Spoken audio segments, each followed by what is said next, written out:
And now Barbara Now will it's bring time us for Barbara, Miss Yes. Barbara's moment, the big kids moment. the big kids.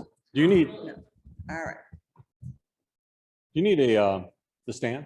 Okay.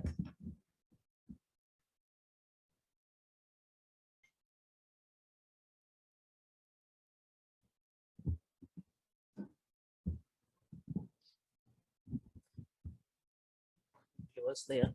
Thank you.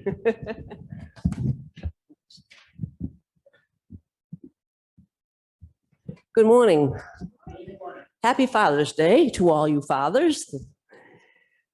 Father's Day is not observed or respected or popular as Mother's Day. There's a simple reason for it. Almost everyone has a difficult issues with their mothers. There is no doubt as to their mother's love. The same is not true for fathers, because men have a more difficult time expressing their feelings to their children. Many children go through life with the mistaken notion that their fathers don't even love them. This is a tragedy because fathers generally love their children dearly and often work long hours so that they can raise their children in comfort. Our life begins with the union of a man and a woman, our earthly father and mother. Our earthly father figure we most come to know as Daddy. We also have a heavenly Father who is there regardless of whether we have our natural father in our lives or not. He will never leave nor forsake us in our need. And this is kind of a poem, but the author was unknown. Fathers, F for faithful. A, always there. T, trustworthy. H, honoring. E, ever loving. R, righteous. S, supportive. The oldest living man, Methuselah, lived to be 969 years old. And you can find that information out in Genesis 5:27. Solomon married 700 wives. And that's in 1 Kings 11:3. The king of hearts is the only king without a mustache. I thought it was kind of interesting. Okay. The world's oldest, yeah, I already did that one. Okay, this is called the dead seagull.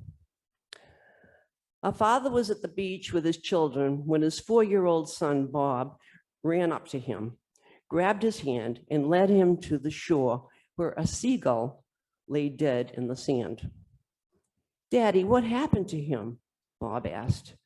"He died and went to heaven," Dad replied. Bob thought for a moment and then said, "Did God throw him back down?" This is for Tim. Poor preacher. After the church service, a little boy told the pastor, "When I grow up, I'm going to give you some money." "Well, thank you," the pastor replied. "But why?" And the little boy replied, "Because my daddy says you're one of the poorest preachers we've ever had."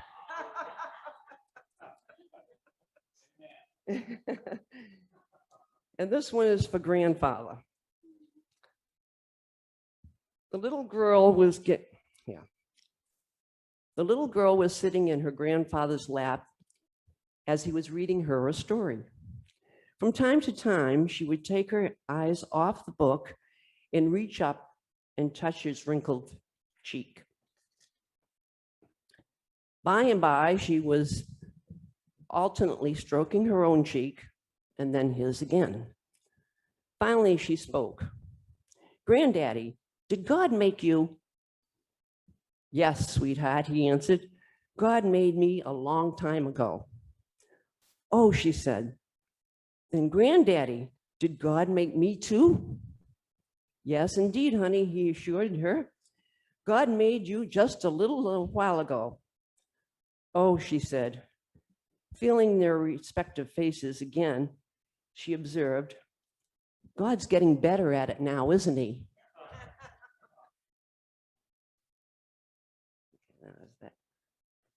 And then I have one it's kind of long, but it's called Daddy's Hands.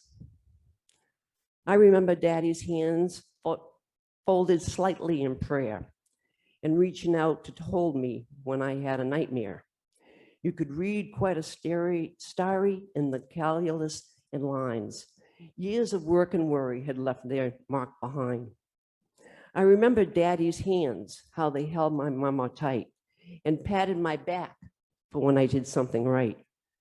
There are things that I'd forgotten that I'd loved about the man, but I'd always remember the love in Daddy's hands. Daddy's hands were soft and kind when I was crying. Daddy's hands were hard as steel when I did something wrong.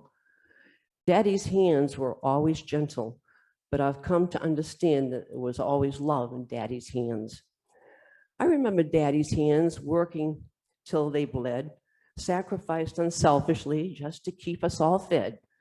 If I could do things over, I'd live my life again and never take for granted for the love in Daddy's hands. Amen. And I